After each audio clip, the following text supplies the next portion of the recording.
What makes us who we are? Is it our upbringing, circumstances, our life experiences? We tackle this and so much more as we turn up the heat with Levi the Poet. This episode is sponsored by JNH Lifestyles. Take advantage of one of their home infrared saunas and experience the many benefits that thousands of people across the United States are praising. Regular sessions in an infrared sauna will help you in almost all areas of your life. Start your joyful, natural, and healthy lifestyle today with JNH Lifestyles. I'm Dex. And I'm Steve-O. And this is Don't Sweat the Small Stuff. This is all I know, that you are a poet. Yeah. That's good, man. You're friends with Steve-O. Uh-huh. Mm-hmm. Are you from Albuquerque? Yeah. I was born here. I grew up in Southern California, but came back around middle school, and I've been here since. Okay. We lived out in Cedar Crest. Okay. Yeah. When did you decide, when did you realize you had this voice inside you that, you needed to write things down and... I started writing things down way before I realized it was a voice thing that I couldn't share with anybody. That was probably 5th grade. Okay. And, but then after I graduated from high school, I started playing shows in the hardcore scene in Albuquerque. Yeah. So that I was when know. I started doing that. Yeah. The first one wasn't a hardcore show, though. It was at Winnings. Coffee shop. Everyone hated it. But some dude was he was throwing hardcore shows, so he invited me to come be a part of those. It was a better fit. Explain a hardcore show. I'm out of the scene. What? I don't know what that means. Everyone dances. I just saw Iron Maiden. Each other. So I don't know if is that's that... hardcore, though. I mean, it's Bruce Dickinson is hardcore. Well, it wouldn't exist without it. That's true. It's still not the same as, So... two-stepping and fist throwing. For anybody that knows your poetry and your spoken word, you're raw, you are very vulnerable.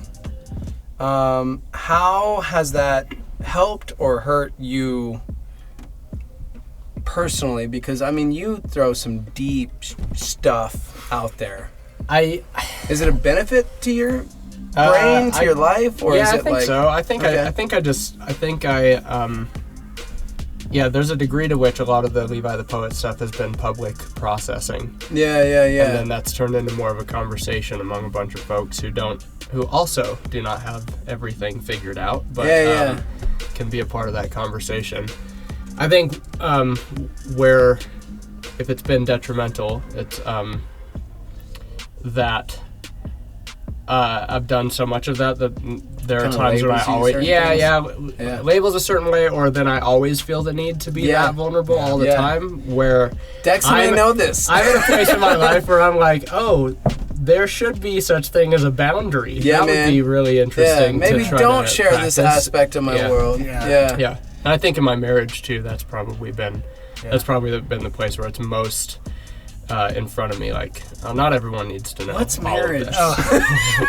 Dude, early on in my radio career, oh my gosh, I learned that lesson hard. Because it was I'm just gonna share everything about my life because that's what I should do. And then all of a sudden you get that call, or you get home and your wife is like, "Why did you tell them that? Oh my gosh!" And it's like, okay, maybe I shouldn't share everything. You know? Yeah, I get it. Yeah. You've been raw and vulnerable for so many years. Was there ever a time where you wrote something down and then you were like, that's entirely too deep? Is there aspects that you just won't share, or times where you thought people wouldn't accept it, or? Yeah, but it's yes is the short answer. The longer answer is why, and I think some of that comes down more to trying to understand a healthy performer-audience interaction and what fits where based upon what I've built. Because I've written a lot of things that I thought, this is actually me and would be really good to share, but I don't know if this is the place to do it, or I don't know if it's appropriate to do it in this way. So I've had to work through a lot of that. I think in relation to art, sure, but also faith conversations and what kind of person a human becomes after 10 years of doing a thing that they built on something, and then how they've kind of morphed into whoever I am at this point. Yeah. You've been through some life. A lot of crazy things. I wanted to dive into this. We talked about this before. It was like, hey, for some reason lately I've had we've had and you've had friends and loved ones who have found themselves at a point in their journey where it's like, man, to die is gain. Like, forget the first part. They just kind of felt like it was overwhelming. I've had multiple friends in the last month that were husbands and fathers and whatever that have just decided to call it a day. And you have experienced that not only with the friends that we have together, but I mean, that was something that happened to you as a son. And so something that you've talked about, something that you put words down about. And so I look at like these fathers and these husbands who have taken their life, and I think about the young ones, and as the child of that, like today, where are you with that?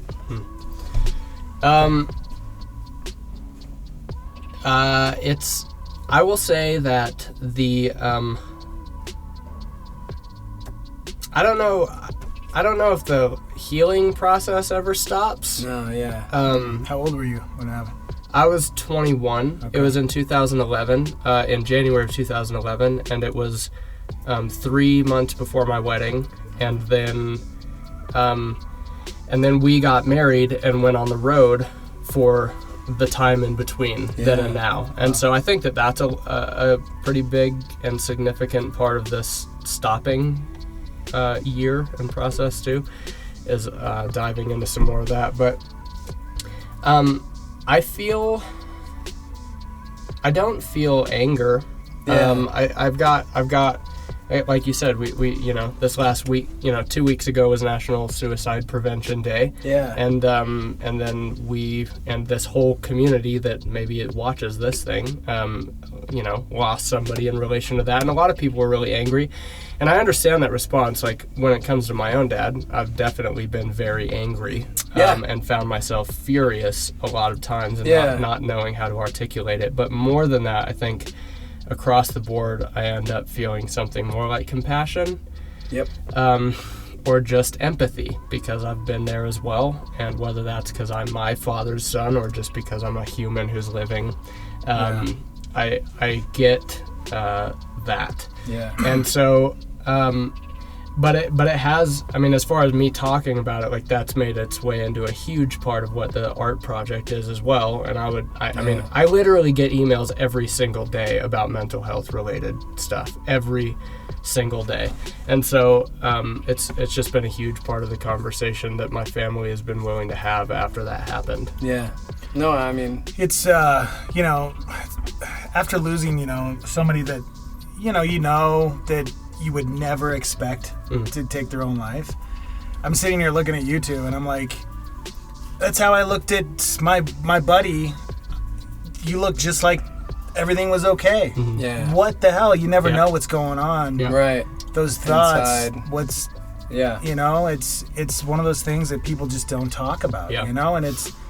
I hope more and more we're starting to open up more about it, but it's just such a shock when it happens, Yeah. How has your art form helped you with that? Because, I mean, mental health is, I think now, thankfully, finally, it's something that we're taking seriously as a culture, because there for a long time it was like, man up, get over it, grow up, whatever. Yeah. And then here I find myself, like you said, I look to the friends in the last month and a half. We've had multiple friends who are husbands, fathers. They look like they're fine. Yeah, who have just decided, like, that's it. And I look to my own life and I'm like, I can't, but I understand why you would feel either hopeless or just in a place where there's no other option. And so for you, talking to a culture of people where finally mental health is something that we get to talk about, how has your art form helped you in that regard? Because I do think there's a lot. I think art gives people the ability to communicate things that other stuff doesn't. Yeah. I think beauty does that. I think that I remember I don't know who said it now, but talking about the way that art and beauty and music and creation has a way of flying beneath people's intellect to be able to hit them in the heart or at the core of something that they are before they know how to deflect it. Yeah. And so I think that good storytelling does that. I think that being able to articulate truth in narrative form as opposed to creating a bunch of bullet points for people to take a look at, which is fine. I mean, I can take statistics and make them a part of something else, but I think they're more impactful in different ways. And at the end of the day, you have this this hypothesis that you set out with in a story that you want to create, or in a poem or in a song or lyrics, and then it's your job to create this defense of your reasoning about that thing, which requires creating some sort of thing that people can enter into, and it requires empathy, and it requires I feel like maybe this is a cliche phrase at the moment, but a safe kind of space for people to be able to show up to, whether that's a song in their bedroom or a show on the road, where they feel like they can be themselves. And so I think that art has helped me to be able to articulate that in pretty unique ways to folks who might otherwise not be able to hear it.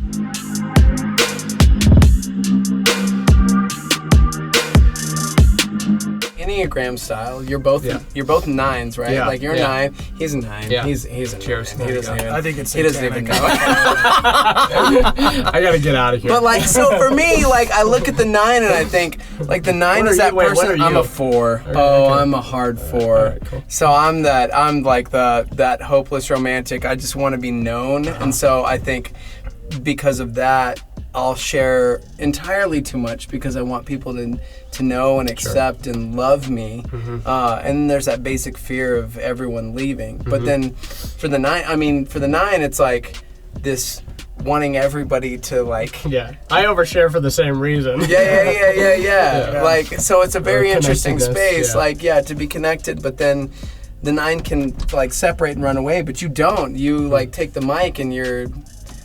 You know what's interesting though? I don't know if I separate and run away publicly when I do Levi the Poet stuff, but I think one of the things that I've realized is that whether it's through the heaviness of those conversations or the like kind of barrage of devastating information that ends up coming my way because of what I've chosen to share, that I do find myself separating from myself or my emotion or my immediate friends and family more than I wish that I did. And so, unfortunately, I have kind of come to the conclusion this year that I'm not all that great at understanding or processing my emotions. But anyone looking at whatever the public Levi the Poet persona is would say, I can't even believe that you would say that. You've helped me process so much. And I'm grateful for that. And that's part of the reason that I love writing, because I find myself finally able to articulate a thing that I can't quite pull down out of the air unless it's written. But it is just an interesting disconnect because I do actually find myself more disconnected from myself than I wish that I was. Yeah, I can relate to that a lot. Yeah, I feel like I'm in the same boat, as far as being very introverted. I don't want to be around people, but when then I get on the radio show, it's like I'll just unleash, and let it all out. But then when I leave, I'm like, stay away. I'll help you, I'll nurture you, and I'll be there for you, but I just want to be left alone kind of thing, So how do you find, like there's Levi the Poet and then there's like Levi McAllister, the human being. How do you come back to finding, within this last year, like you said, you took a break, you're taking some time to like dive into you as a human being. How do you find Levi McAllister? Who is Levi McAllister? I don't know. I don't know. That'll be the follow-up podcast. I will say that I think that I would not. I think that I keep myself incredibly distracted with doing a lot of things. Yeah. And I think that this is the first year in 10 years that I haven't had the luxury, out of my own choosing. I mean, I've done all this, I like book independently and do all that stuff. So I've chosen not to go back out and to give myself the space to be able to heal and learn and go to therapy and do all kinds of things. I think probably the most significant of those this year for me has been trying to pursue and understand emotional health. And whether that's in my marriage or in my friendships, or I've done a lot of work this year on like attachment theory and parent-child imprints. Okay. Which for me has been really significant. You mentioned the Enneagram, and the Enneagram, I feel like, gave me a lot of language for how I am, and then a lot of this work on understanding parent-child imprints has given me a lot of language for why. Yeah. And so it feels like an even kind of deeper root beneath it. And I just, for me, like understanding those things has been incredibly freeing. Yeah. And it's also given me the ability to be more gracious with myself, which I always have an incredibly easy time doing for other people and never for myself. Yeah. So that's been a lot of the work that I've put in this year. Do you think your faith has something to do with? I think I like recently trying to like unpack all of the growing up in the church and it's like you take up your cross and like to live as Christ, to die as gain, and it's all of that, but then in that you kind of lose your identity and who you are. So how have you kept your faith? Because I think for a lot of us, we don't keep the faith. It's like one of those things where it's like, oh, cool, man, done, but you somehow have maintained that your identity and who you are, or at least you're discovering it. So I think aspects beneath the umbrella of faith have shifted a decent amount over the years. I put out a record called Seasons in 2012, which was like a Calvinist manifesto, for lack of a better conversation. But like, and I'm not in that space anymore. Right. But I also, I agree with you. I don't know. One thing that I've been thinking about lately is the way that we have this cute little truism about faith over feelings, and I just feel like, while I get the nature of what that is and am fine with affirming truth over my incredibly all over the place swaying emotions that are tossed to and fro, I also think that we've not affirmed people's emotion well enough, and that's a huge part of what a person is, and I think it has stifled a lot. And I think that I think it's like stunted my ability. Just speaking for myself, I think that sort of ideology has stunted my ability to feel something without feeling guilty about feeling that thing. So I think that there's some of that there, and I also think that I've had to give up a lot of my desire to be right about everything, and it was a lot easier to know I was right about everything. Of course, right? It's great to know you're right about everything. Yeah.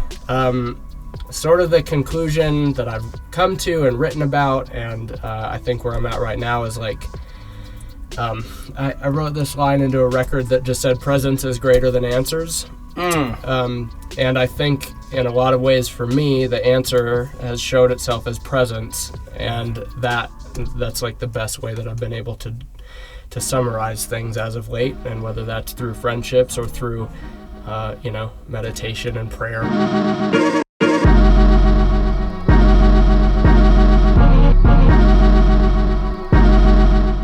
So you're taking the year, you're figuring yourself out. What are you gonna do next, man? Like, it's a great question. No, of course it's a great question to ask. Like, no, I don't even know what I'm gonna do tomorrow, but I'm asking you because you're in the hot seat. I am in the hot seat. I don't think.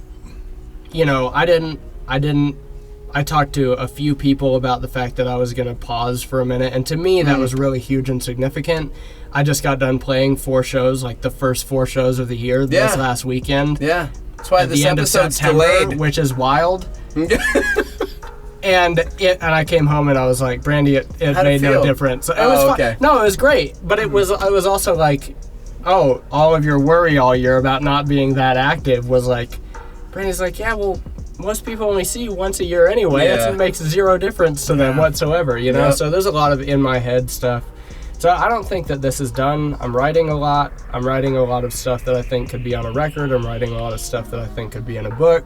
Yeah. I'm doing a bunch of contract writing, and I'm just being around here some, which feels good. Okay, good. You know? Yeah, don't stop that. I'm drinking your beer. You are at drinking Ex my Novo. beer. It's coming on out. Well, I can't wait to listen to some of your stuff, Levi. Oh, thanks, man. I've never heard it. There's no music behind it. There is. It depends on which. No music? No, there is. He just hasn't listened to anything good or recent. Since like 2012. What are you talking, like, we look at fat beats, or we looking at... I love that happened to you. I'm so thankful that happened to you.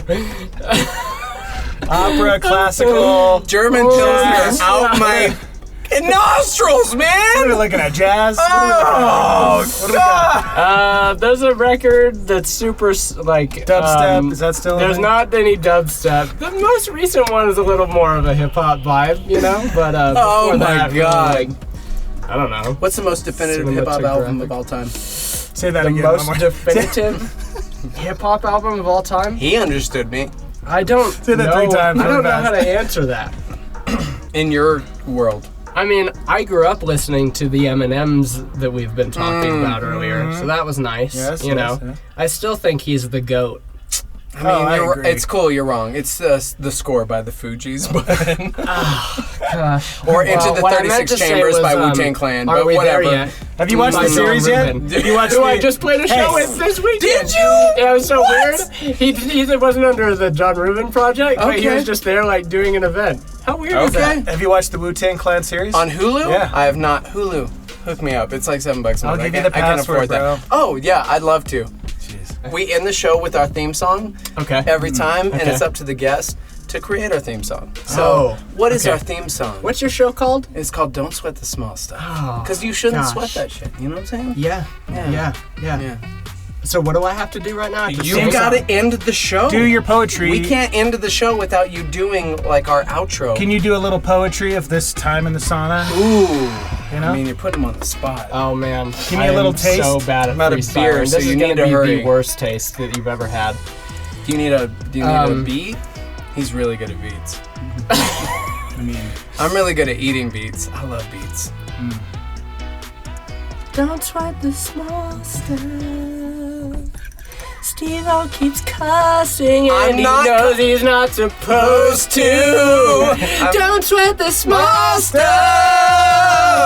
There's no such thing as cuss words. That's true. It shouldn't matter to you. Oh. Ode to the great iconoclast. I finally noticed the lack in the flashback. You won't know me in zeros and ones. In fact, I am not through with you yet. And how do you teach a layman to dance? There is pride in these wounds. I've memorized every step. Fall away and promenade and sway and fell for equating a passing grade on a test with taking your hand. This speck is a beam, and I cannot lean on my own understanding as a means to the same end as suffering is. I suffocated at the tree of knowledge. I broke both my legs at the root of good and evil. And if I'm to wonder beyond wondering where the wonder went again, I'm convinced it will be in the mystery.